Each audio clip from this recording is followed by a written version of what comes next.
But mostly people when they get angry, they raise their voice and they bring in angry tone. Now I would suggest, if you want to show your anger, you only want to correct the person. You don't want to throw him out. You don't want that he should become your enemy. So what you have to do, you have to raise your pitch but lower your volume. Raise your pitch but lower your volume, and the message will be registered. How do you do that? For example, if I have someone who has been committing the same mistake, so I say, Raju, how many times I have told you not to commit the same mistake again? It is not good for you. It is not good for the organization. Now, if you follow this system, he will not become your enemy. Otherwise, let me tell you, if you shout at anyone, in the mind, he will always hold that grudge. So therefore, it's always better to raise the pitch and lower your volume. So that requires control.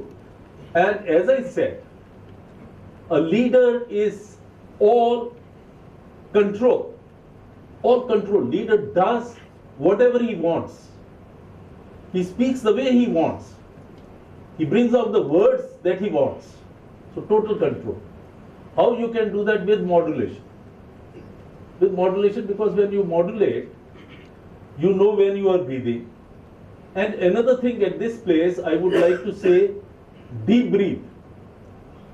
When you deep breathe, you have more power in your lungs. You can speak a longer sentence. When you speak a longer sentence, you can modulate very effectively. Yeah? So now we can have another speech.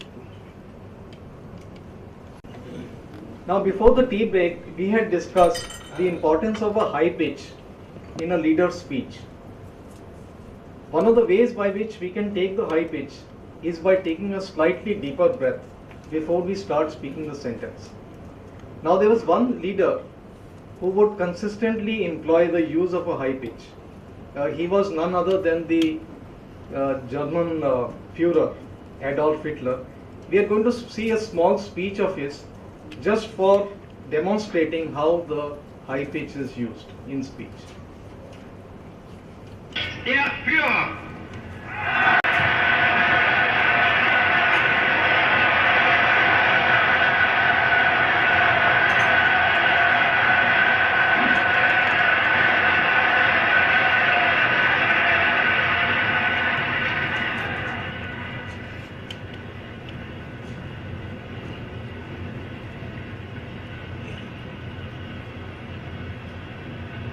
Der 6. Parteitag der Bewegung geht zu Ende. Was für Millionen Deutsche, die außerhalb unserer Reihen stehen, vielleicht nur als imposantestes Schauspiel politischer Machtentfaltung gewertet wird, war für die Hunderttausende der Kämpfer unendlich mehr. Das große persönliche und geistige Treffen der alten Streiter und Kampfgenossen. Und vielleicht hat mancher unter ihnen trotz der zwingenden Großartigkeit dieser Herrscher unserer Partei sich wehmütigen Herzens zurückbesonnen in jene Tage, da es noch schwer war, Nationalsozialist zu sein.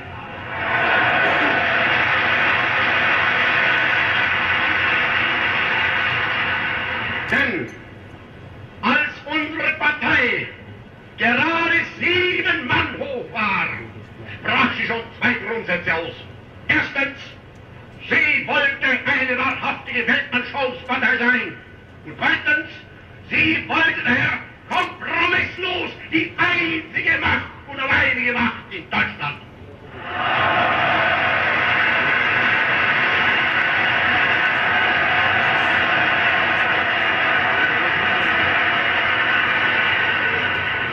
Wir mussten als Partei in der Minorität bleiben, weil wir die wertvollsten Elemente des Kampfes und des Opfersinns in der Nation mobilisierten, die zu allen Zeiten nicht die Mehrheit, sondern die Minderheit ausgemacht haben.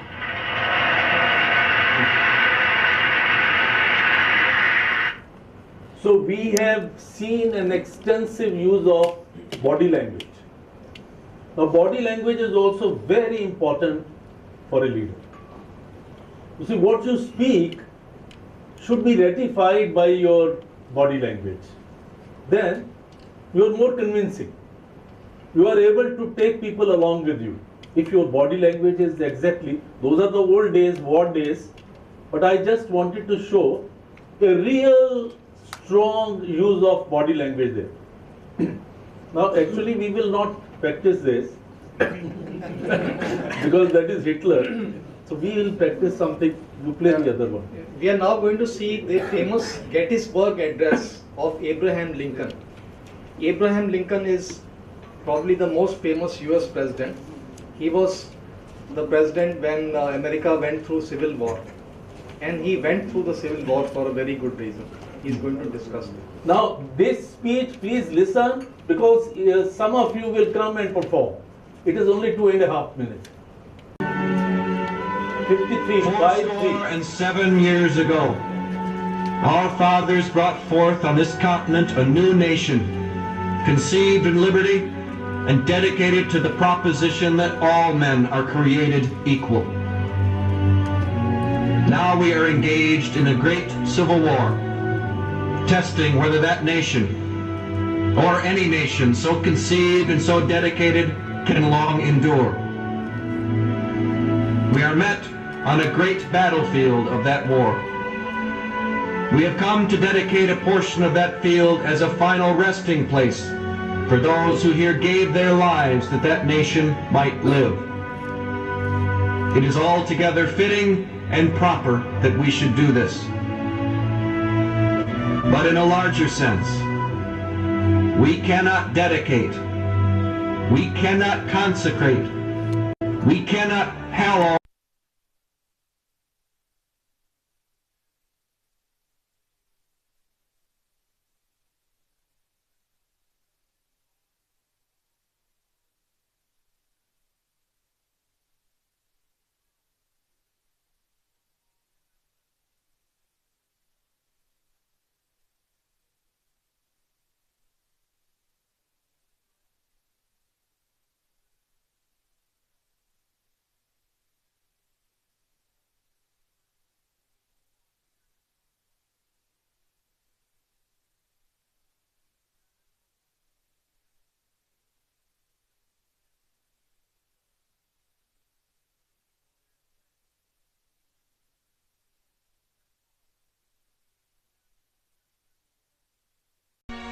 that we here highly resolve that these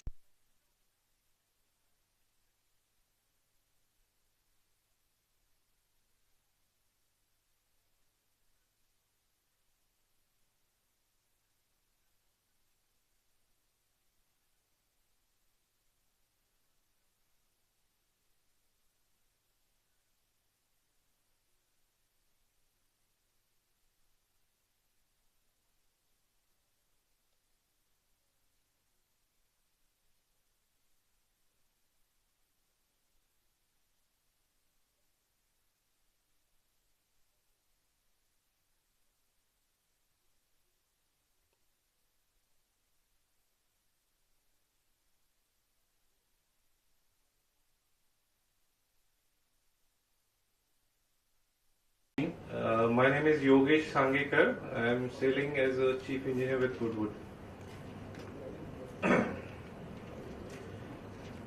407 years ago, our fathers brought forth on this continent a new nation conceived in liberty and dedicated to the proposition that all men are created equal.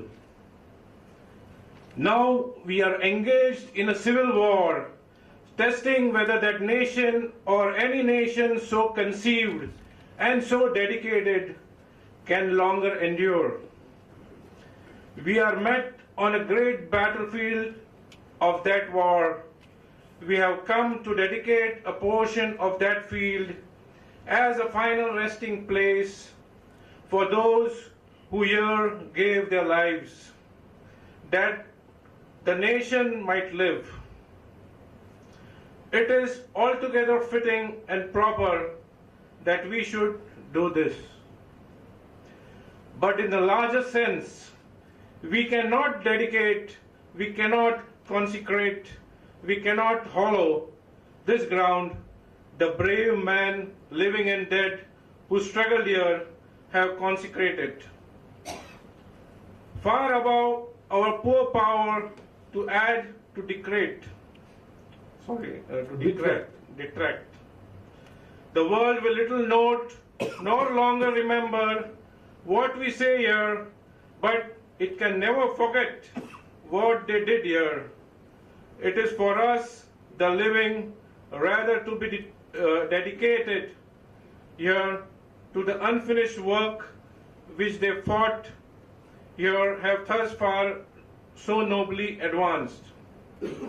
It is rather for us to be here dedicated to the greater task remaining before us, that for this honored dead we take increased devotion to that cause for which they have the last few measures of devotion, that we are highly resolved that this dead shall not have died in vain, that this nation under God shall have a new birth of freedom and the government of people, by the people, for the people, shall not perish from the earth.